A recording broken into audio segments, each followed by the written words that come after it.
요한 1서 5장 4절부터 5절 말씀입니다. 대저 하나님께로서 난 자마다 세상을 이기느니라. 세상을 이긴 이김은 이것이니 우리의 믿음이니라. 예수께서 하나님의 아들이심을 믿는 자가 아니면 세상을 이기는 자가 누구뇨. 아멘. 네, 오늘은 요한 1서 5장 4절부터 5절 말씀을 중심으로 세상을 이기는 믿음, 그리스도의 좋은 군사 38번째 시간이 되겠습니다. 오늘 말씀에 보면은 우리를 하나님께로서 난 자다 이렇게 말씀을 하고 있죠. 그런 자가 세상을 이긴다라고 했습니다. 우리가 하나님께로서 난 자라고 하면은 우리는 하나님을 아버지라고 부르는 하나님과 믿음의 한 혈통 안에 있는 자이기 때문에 그런 자만이 세상을 이길 수 있다는 겁니다. 그래서 우리가 하나님과 본질적으로 같다라고 했을 때, 그런 동질감이 있을 때 우리가 세상을 이겨낼 수 있는 거죠. 이렇게 동질감이 있을 때 우리가 뭐 세상을 이겨야 된다라고 그러지 않아도 이미 구별이 됩니다.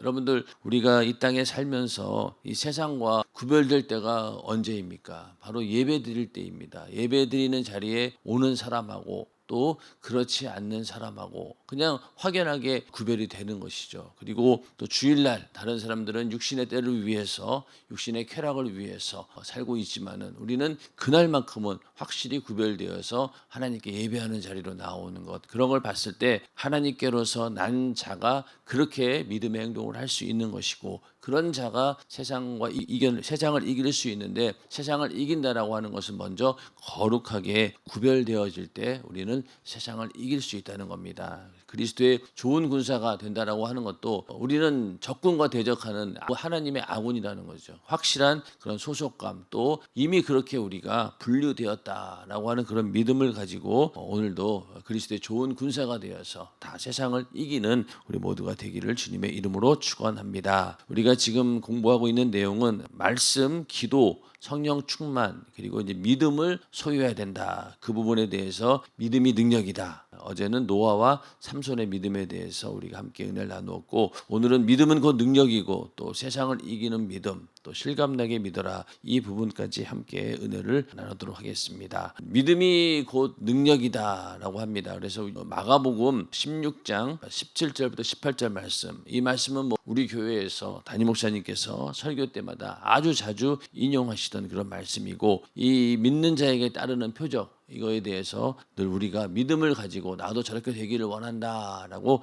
기도하고 있는 그런 말씀이기도 합니다. 믿는 자들에게는 이런 표적이 따르리니 곧 저희가 내 이름으로 귀신을 쫓아내며 새 방언을 말하며 뱀을 집으며 무슨 독을 마실지라도 해를 받지 아니하며 병든 사람에게 손을 얹은즉 나으리라 하시더라. 이게 주님께서 우리에게 약속하신 말씀인데, 믿는 자들에게 이런 표적이 따른다라고 했습니다. 이 말씀을 읽을 때마다 주님, 나에게도 이러한 능력과 이저가 표적이 따르는 그런 믿음을 주시옵소서라고 기도할 수밖에 없는 그런 말씀이죠. 이 믿는 자들이라고 하는 것이 누구나 해당이 되는 겁니다. 그래서 우리가 하나님 말씀에 대한 현재성, 이 말씀이 나에게 이루어진다, 지금 나에게 이루어진다라고 하는 그런 믿음과 함께 보편성이라는 것도 있습니다. 왜? 이 말씀은 믿는 자들 누구에게나 이루어진다라고 하는 것이 보편성입니다. 그러니까 믿는 자들에게 이런 표적이 따른다고 했죠. 특별한 사람들에게 주어지는 것이 아니라 믿는 자에게는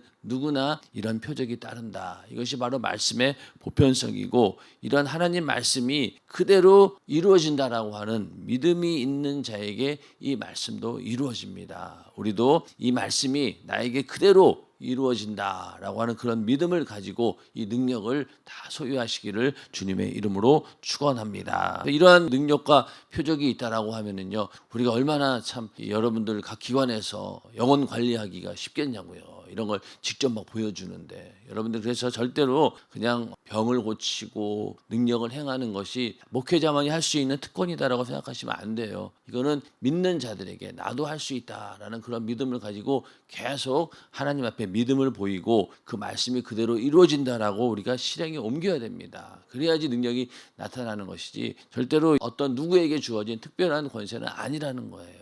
우리 연세중앙교회가 어떤 교회입니까? 평신도 사역이 가장 활발한 교회입니다. 충성은 정말로 평신도들이 어떨 때는 부사역자들보다도 더 열심히 합니다. 그런 걸 봤을 때 지금까지 교회가 운영되어지는 것도 담임 목사님께서 늘 말씀하지만 이 부사역자들에 의해서 움직이는 교회가 아니에요. 지금 만약에 우리 연세중앙교회가 부사역자들에 의해서 움직인다라고 하면요, 부사역자가 한 100명 이상은 있어야 될 거예요.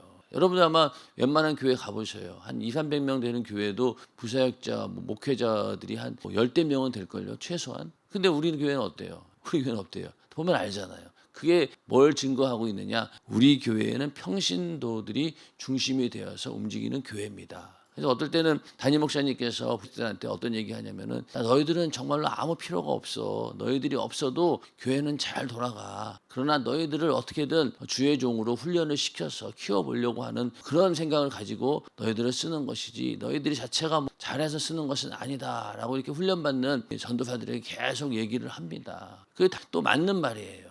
맞는 말입니다. 그러다가 이제 부사역자들이 만약에 없습니다. 그러면은 없다라고 해서 그 기관이 안 돌아가지는 않아요. 그렇기 때문에 우리 교회는 평신도들이 움직이는 그런 교회입니다. 또 그것이 초대교회의 모습이고 이상적인 교회의 모습이에요.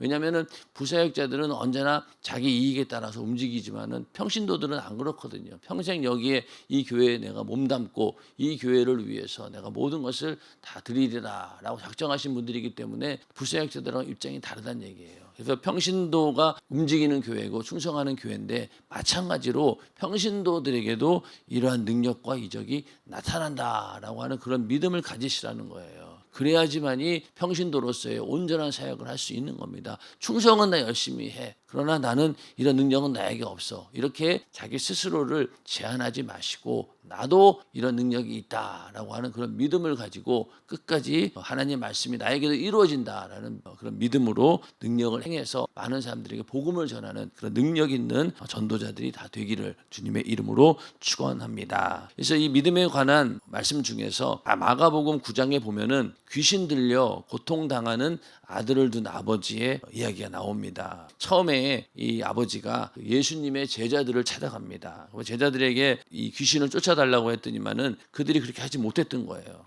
그러니까 거기에 대해서 실망을 하게 되죠. 그러니까 그러나 무엇을 하실 수 있거든 우리를 불쌍히 여기서 도와주시옵소서. 제자들이 고치지 못하니까 거기에서 이 사람은 이 믿음이 확 꺾여버린 거예요. 실망하고 예수님이 나타났음에도 불구하고 어떻게 얘기했느냐? 무엇을 하실 수 있거든 우리를 불쌍히 여기사 도와주시옵소서. 이게 믿음이 광짝 꺾여버린 거예요. 그런 상태에서 예수님께서 뭐라고 합니까? 할 수 있거든이 무슨 말이냐? 믿는 자에게는 능치 못할 일이 없느니라. 이렇게 말씀을 하십니다. 그러니까 네가 지금 처음에는 이 아이를 고칠 수 있다라고 제자들에게 왔는데 제자들이 그걸 못 고치니까 그 믿음이 확 꺾여버린 거예요. 그러니까 그 꺾인 믿음을 다시 예수님께서 이렇게 세워주시는 거죠. 그래서 할 수 있거든이 무슨 말이냐? 그런 말은 필요 없다. 그렇게 연약한 믿음을 가지고 그런 믿음을 가지고는 절대로 역사할 수 없다. 믿는 자에게는 능치 못할 일이 없다. 이 믿음 가지고 나오라는 거예요. 그랬더니만 그 아이의 아비가 소리를 질러 가로되 내가 믿나이다. 나의 믿음 없는 것을 도와주소서 하더라. 이렇게 고백을 합니다. 그랬더니 결국 이 믿음대로 이 아이가 고침을 받게 되는 그런 하나님의 역사를 체험하게 됩니다. 그래서 우리도 이 아비와 같은 똑같은 모습이에요. 항상 보면은 처음에는 내가 하나님 말씀을 절대적으로 믿습니다. 그 말씀이 이루어질 걸로 믿습니다라고 자신 있게 얘기하다가도 현실 상황에 딱 부딪혔을 때 내가 기도한 대로 금방 되지 않네. 그러는 순간 믿음이 탁 꺾여가지고 정말 하나님께서도 이 일을 해결할 수 있을까? 이런 일들은 아마 하나님도 못하실 것 같아. 이렇게 의심하게 되고 그러다 보면은 결국 믿음대로 하나님의 역사가 일어나지 않습니다. 그러나 그럴 때 정말로 믿는 자에게 능치 못할 일이 없다. 내가 정말로 믿음이 없구나. 믿음 없는 나를 도와주소서라고 그렇게 기도할 때 우리에게 하나님께서 믿음 주시고 또 그 믿음의 기도를 통해서 역사하시게 됩니다. 그래서 우리는 빨리 내가 얼마나 믿음이 없는지 내가 믿음이 연약한지를 발견하고 기도하여서 하나님이 주시는 믿음을 갖춰야 된다는 겁니다. 그랬을 때 주님의 역사를 우리는 체험할 수 있는 것이죠. 고통당하는 아들을 둔 아버지처럼 우리도 빨리 나의 잘못을 깨닫고 회개하고 주님께 믿음을 달라고 그렇게 기도를 해야 됩니다. 그러면은 그 기도 때문에 우리에게 믿음이 생기게 되고 하나님의 놀라운 역사를 우리도 체험할 수 있다는 겁니다. 이 말씀에 또 대비해서 마태복음 8장에 보면은 백부장의 믿음이 나옵니다. 백부장의 믿음, 마태복음 8장 8절부터 10절 말씀인데 비슷한 상황이에요. 여기는 자기 밑에 있는 부하가 병에 걸려서 예수님께 요청하는 그런 장면입니다. 백부장이 대답하여 가로되 주여 내 집에 들어오심을 나는 감당치 못하겠사오니 다만 말씀으로만 하옵소서. 그러면 내 하인이 낫게 쌈나이다. 나도 남의 수하에 있는 사람이요 내 아래도 군사가 있으니 이더러 가라 하면 가고 저더러 오라 하면 오고 내 종더러 이것을 하라 하면 하나이다. 예수께서 들으시고 기이 여겨 쫓는 자들에게 이르시되 내가 진실로 너에게 이르노니 이스라엘 중 아무에게도 이만한 믿음을 만나보지 못하였노라. 이 백부장의 믿음은 지금 그 하인이 집에서 누워 있는 거예요. 아파서. 그런데 데려오지도 않았어요. 왜냐하면 어떤 믿음이 있었냐면은 그냥 말씀만 하시면 됩니다. 예수님이 직접 가지 않아도 이 자리에서 명령하시면은 그 하인의 병이 낫겠다라는 그런 믿음이 있었다는 거예요. 왜? 군인이기 때문에 그 명령이 얼마나 권위가 있고 그 명령대로 모든 부하들이 움직인다는 것을 알기 때문에 그 말씀만 하시면은 내가 그 믿음을 가지고 그 말씀을 받아들이고 그럴 때 그 하인도 빨리 낫게 될 것이다. 금방 낫게 될 것이다라고 하는 그런 믿음을 가지고 주님께 나온 것입니다. 그랬더니 예수님께서 이스라엘 중에서 아무에게서도 이만한 믿음을 만나보지 못했다라고 할 정도로 엄청난 칭찬을 하신 거죠. 이 사람은 이스라엘 사람도 아니죠. 로마의 백부장이니까 로마 군인입니다. 그런 자에게 이런 믿음이 있었다라고 하는 것이 놀라웠던 거죠. 그러니까 아까와 비교해 봤을 때 이 백부장은 처음부터 이 믿음이 흔들리질 않은 거예요. 그리고 오히려 예수님께서 직접 오지 않아도 말씀만 하면은 이루어진다라고 하는 그런 믿음이 있었다는 겁니다. 우리도 어떻습니까? 기도할 때 어떨 때는 제발 하나님, 주님 내 앞에 나타나서 내 앞에 보여주시면서 환상을 보여주시고 이렇게 해서 직접 좀 알려주세요. 이렇게 기도할 때가 얼마나 많이 있습니까? 근데 사실은 기도할 때 그런 역사는 거의 나타나지 않습니다. 대부분 하나님 말씀을 통해서 알려주시죠. 우리도 이 믿음을 가지고 있어야 되는 거예요. 만약 예수님 얼굴 직접 본다라고 해서 우리는 더 잘 믿고 희미하게 보인다라고 해서 말씀만 던져준다라고 해서 안 믿고 이거는 우리의 진정한 믿음이 아니라는 거죠. 말씀만 하면 된다. 예수님께서 하신 그 말씀, 하나님이 하신 그 말씀만 있으면은 언제든지 제한 없이 일하실 수 있다라고 하는 그런 믿음이 우리에게 있다라고 하면은 우리가 기도할 때 얼마나 큰 힘이 되겠냐고요. 근데 막 기도할 때 확신을 달라고 막 어떨 때는 눈앞에 진짜로 예수님이 나타나서 막 해주지 않고는 절대로 확신하지 못한다라고 하면은 우리에게는 그만한 믿음이 없다는 겁니다. 그래서 오늘 이 백부장의 믿음처럼 예수님께서 직접 오지 않는다 할지라도 말씀만 하면은 이루어진다라는 그런 믿음을 가지고 모든 영육 간의 문제로부터 자유함을 얻는 우리 모두가 되기를 주님의 이름으로 축원합니다. 이런 믿음이 우리에게 있어야 된다. 그래서 하나님의 말씀이 그대로 될 줄로 믿는 믿음이 곧 하나님의 능력을 이끌어내는 강력한 힘이 되는 것이죠. 하나님의 능력을 끌어내리기를 원하십니까? 끌어내린다는 게 좀 어떻게 보면은 좀 불공손한 이런 표현 같지만 그러나 천국은 침노하는 자의 것이라고 했으니까 우리가 하나님의 능력을 막 끌어내리고 싶을 때 우리는 이러한 믿음을 가지고 하나님께 보여줘야 된다는 거예요. 믿음을 보여줘야지만이 하나님의 그 능력을 끌어쓸 수 있다는 겁니다. 그래서 우리의 불가능한 문제 가운데 하나님의 능력을 막 끌어다가 제한 없이 사용하는 우리 모두가 되기를 주님의 이름으로 축원합니다. 그런데 오늘날 많은 사람들이 믿음에 대해서 지성이면 감천이라는 이런 식의 믿음을 가진 사람들이 많이 있죠. 하나님께 무작정 비나이다 이렇게 빌면은 그 정성에 하나님이 감동해서 응답해 주신다. 이거는 일반적인 그런 종교적인 의식이죠. 종교적인 의식은 그럴 수 있어요. 물 떠놓고 지성이면 감천식으로 정성을 다하여 내가 빌면은 신이 감동해서 그 일을 이루어진다. 소원을 이루어진다. 그런데 하나님 말씀은 그게 아니잖아요. 약속을 하셨고 그 약속하신 말씀대로 이루어진다라고 우리가 믿음을 가지고 나갈 때 하나님이 역사하시는 것이지 우리의 정성을 보고 일하시는 것은 아니라는 겁니다. 그러니까 우리는 이런 부분에서 잘 알아야 된다는 거예요. 중언부언하는 기도, 중언부언하지 말라고 하잖아요. 그러면은 이 말씀도 우리가 오해해서 어떤 사람들은 한 말 또 하고 한 말 또 하면 안 된다라고 생각하는 사람들이 있다는 거예요. 그게 아니죠. 우리는 기도할 때 그 기도가 응답될 때까지 한 말 또 하고 한 말 또 할 수 있어요. 기도 응답될 때까지 계속 반복해야 됩니다. 그런데 중언부언하지 말라는 건 뭐냐면은 목적 없이 이렇게 지성이면 감천이라는 그런 식으로 막연하게 하나님의 이름을 부르지 말라는 거예요.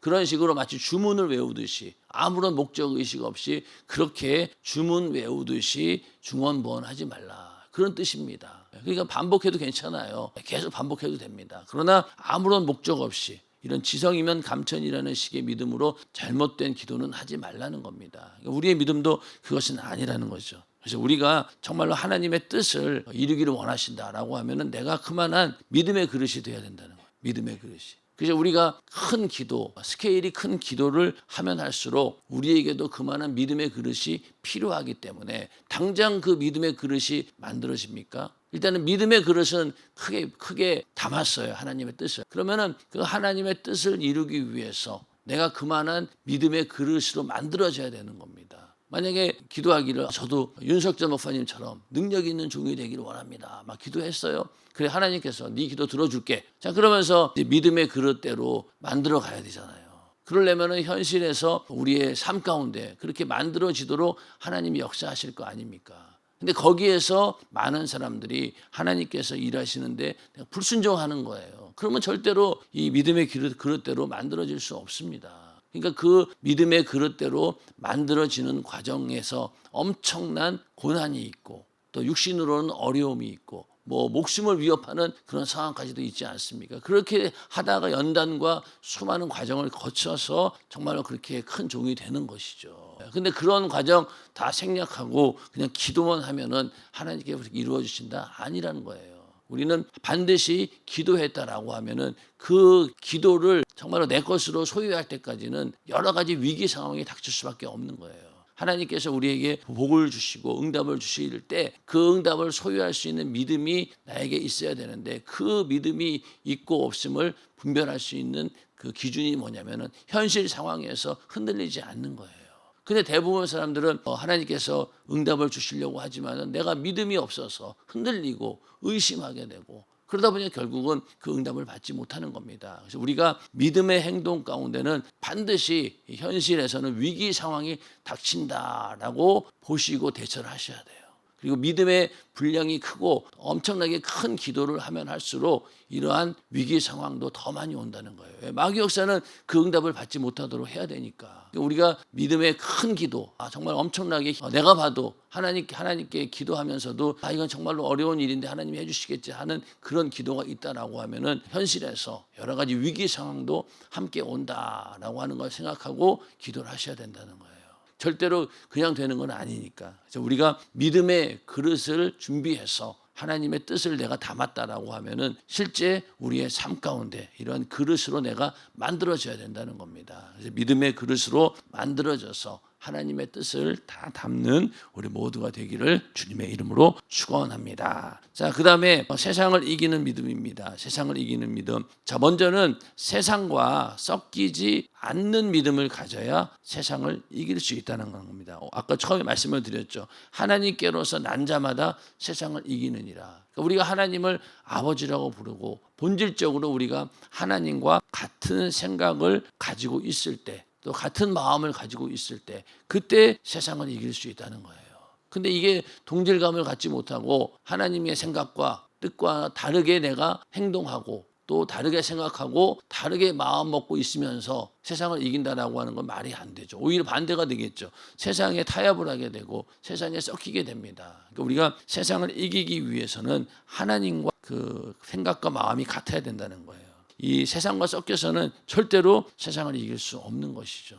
우리가 세상에 섞여 있으면은요 안 되는 거예요. 우리 예를 들면은 뭐 우상 숭배, 제사의 문제도 그렇지 않습니까? 세상에 섞여 가지고 절대로 다른 사람들을 구원할 수도 없고 그 저주를 끊어낼 수도 없습니다. 그러니까 세상에 나가서도 내가 저 세상 사람들을 전도하기 위해서 그들과 하나가 되어야 된다. 그러면서 나가서 뭐 같이 술 마시고 같이 뭐 놀러 다니고 이러면서 저 사람 마음을 얻어서 내가 전도해야지. 그게 됩니까? 안 되죠. 반대죠. 그 사람들이 그 세상에 어울리는 벗어나서 완전히 구별되어서 섞이지 않아야지만이 세상을 이기는 것이죠. 물에 빠진 사람을 구조하려면은 밖에 나가서 건져주든가 해야지. 같이 물속에 들어가면 어떻습니까? 죽어요, 같이. 절대로 물에 빠진 사람들 있을 때 뛰어들었다가는 그냥 같이 죽습니다. 그런 것처럼 세상을 향해서도 세상을 이기려면은 완전히 우리가 분리되어 가지고 바깥에서 우리가 그 사람들에게 구원의 손을 내밀어야 되는 것이지 절대로 안에 같이 섞였다가는 나도 죽습니다. 세상을 이기기 위해서는 먼저 내가 하나님께로서 난 자가 되어야 된다. 본질적으로 하나님과 같아야 된다는 거예요. 그래야지만이 우리는 세상을 이길 수 있다. 그래서 우리 오직 그 믿음을 가지고 이겨야 되는데 그 믿음이 바로 뭐냐? 예수께서 하나님의 아들이심을 믿는 자가 아니면 세상을 이기는 자가 누구냐? 우리가 하나님의 아들, 예수님께서 하나님의 아들이시고 내 영혼을 구원한 구세주이시다라고 하는 그런 믿음이 있을 때 우리는 세상을 능히 이겨낼 수 있습니다. 그래서 세상을 이기는 믿음이라고 하는 것은요, 먼저 예수님께서 세상을 이기셨어요. 이 땅에 오셔서 고통과 또 어려움을 당하면서도 끝까지 하나님 말씀을 이루셨습니다. 그렇게 해서 세상을 이기신 거예요.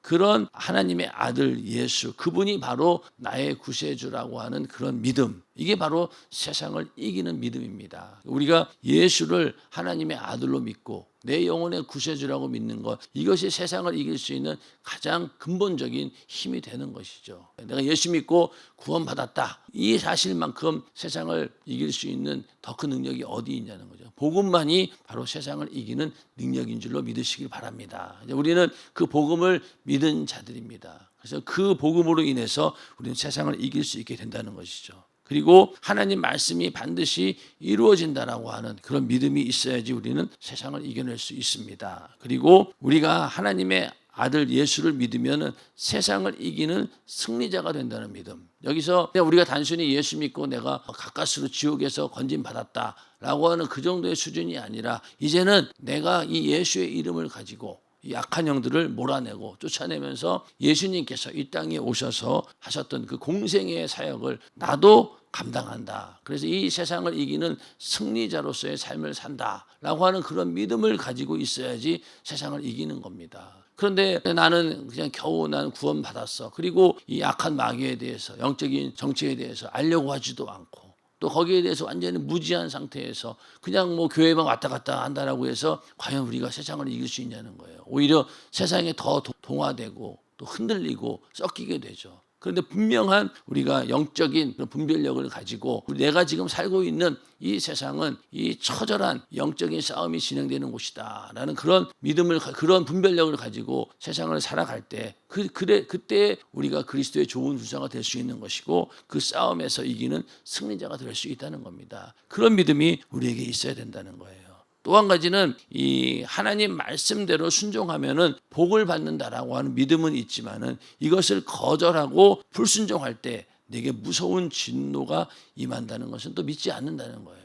이것도 우리가 잘 알아야 됩니다. 신명기 28장은 우리 하나님께서 우리에게 복을 주셨다라고 하는 그런 말씀이 있죠. 네가 하나님 말씀을 잘 지키면은 이런 복을 주겠다라고 복이 쫙 나와요. 들어가도 복을 받고 나가도 복을 받고 네 집에 있는 떡반죽 그릇까지 다 복을 받게 된다라고 엄청난 그 말씀만 듣고는 아유 아멘 아멘 아멘 하나님 저에게도 복을 주세요라고 하는데 그 20절부터 68절까지 무려 48절이네. 20절부터 68절이니까 거기에는요, 네가 만약에 하나님 말씀에 불순종하면은 이런 저주를 받아. 그 저주의 리스트가 쫙 나오거든요. 그거 보면은 섬찟합니다. 섬찟해요. 복도 아주 꼼꼼하게 주시지만은 저주도 아주 꼼꼼하게 그냥 내리시는 것 같아요. 별의별 저주가 다 있더라고요. 그런 거 보면은 야, 이게 정말 하나님 말씀대로 우리가 순종하면은 복을 받는다라는 것도 은혜지만은 반대로 이런 저주를 받는다는 것도 참 무섭구나. 그러니까 우리는 어떻게 해야 되겠어요? 하나님의 복을 받기 위해서 하나님 말씀에 절대적으로 순종을 해야 된다는 겁니다. 구약 시대는 이렇게 하나님 말씀을 지키지 않고 따르지 않으면 그런 저주가 막 계속 잇따르는 거예요. 근데 우리는 감사하게도 그런 저주에서 이미 예수님께서 그 저주를 다 끊어 놓으시고 그 음부의 권세, 악한 마귀의 권세를 다 이기시고 우리는 예수를 믿음으로 인해서 그러한 저주가 아닌 하나님께서 주시는 복을 받는 그런 존재가 되었습니다. 그러니까 우리는 그걸 보면서 경각심을 가져야 되는 거죠. 내가 이 하나님 말씀에서 이탈하면은 이런 저주가 임한다. 나는 절대로 이탈할 수 없다. 그런 믿음을 가지셔야 됩니다. 이번 주 담임 목사님 설교도 그 얘기잖아요. 믿음에서 이탈하지 말라는 거예요. 모이는 자리에서 떨어져 나가지 말라는 겁니다. 그 얘기는 뭡니까? 하계성에 안 가려고 괜히 불순종하지 말라는 거죠. 어떻게든 그 모이는 자리에 들어와서 이탈되지 않을 때, 그러니까 알곡이라 하더라도 만약에 이탈되면 어떻게 돼요? 새먹이가 되고 쥐먹이가 되고 버려진다는 거잖아요. 잘 알곡으로 성장해가지고 추수해가지고 걷어서 곳간에 들으려고 하는데 거기서 이게 떨어져 나가면 그것만큼 안타까운 일이 어디 있겠냐는 거예요. 그러니까 우리가 연세중앙교회에 와서 신앙생활하고 내가 지금까지 이렇게 신앙생활 하는 것 감사한 일이죠. 근데 여기서 만약에 결정적인 순간에 가서 그 곡식단에 묶이지 못하고 곳간에 들어가지 못한다라고 하면은요, 그것만큼 억울한 일이 어디 있겠냐고요. 그러니까 슬피 울며 일을 간다는 거예요. 내가 끝까지 내가 믿음을 잘 지켰어야 되는데 거기까지 내가 끝까지 갔어야 되는데 얼마나 억울하게. 가라지와 쭉정이는 뭐 할 말은 없어요. 원래부터 아니었으니까. 근데 이 알곡이었는데 떨어져 나간 사람들은 정말로 억울하잖아요. 그런 신세가 되지 않기 위해서 우리는 이 모이는 자리를 패하지 않고 계속 그 모이는 자리에 우리가 참석한다라고 하는 것은 그 곡식단에 묶인다는 거예요. 계속 그 안에 내가 묶여 있다라는 것을 확증하고 그래야지만 이탈되지 않는다는 거죠. 그래서 이렇게 이탈되면은 우리가 하나님의 축복에서 떨어져 나가게 된다. 그런 경각심을 가지고 오늘도 세상을 이기는 우리 모두가 되기를, 그러기 위해서 하나님께서 주시는 그 믿음으로 충만하기를 예수님의 이름으로 축원합니다. 그리고 이번 하계성회를 통해서 하나님께서 우리에게 더 큰 믿음도 주시고 능력도 주셔서 주님의 신부의 믿음을 갖는 그런 믿음으로 무장해서 주님 오시는 그날 우리는 첫째 부활에 참여하는 것을 목적으로 사는 사람들입니다. 그래서 그러한 영광스러운 그 자리에 우리가 다 갈 수 있는 그런 신부의 믿음으로 만들어지는 역사가, 또 그리스도의 좋은 군사로 만들어지는 역사가 이번 하계성회를 통하여서 다 이루어지기를 주님의 이름으로 축원합니다.